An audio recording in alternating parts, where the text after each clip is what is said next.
నందమూరి బాలకృష్ణ హీరోగా దర్శకుడు కొల్లిబాబు తెరకెక్కిస్తున్న solid action drama కోసం అందరికీ తెలిసిందే. మరి ఈ చిత్రం బాలయ్య కెరీర్లో 109వ సినిమాగా తెరకెక్కిస్తున్నారు. ఇక ఈ సినిమా తర్వాత బాలయ్య లైనప్ మరింత ఆసక్తి నెలకొండగా ఈ చిత్రంలో దర్శకుడు బోయపాటి శ్రీనుతో చేయనున్న సినిమా కూడా ఒకటి.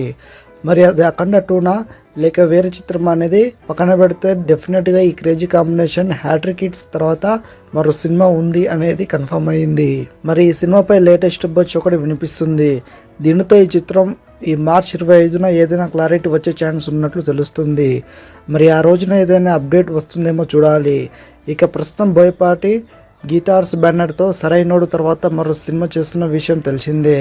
ప్రస్తుతానికి అయితే ఈ క్రేజీ కాంబినేషన్లో సినిమా కోసం మాస్ ఆడియన్స్ ఓ రేంజ్లో ఎదురు చూస్తున్నారు.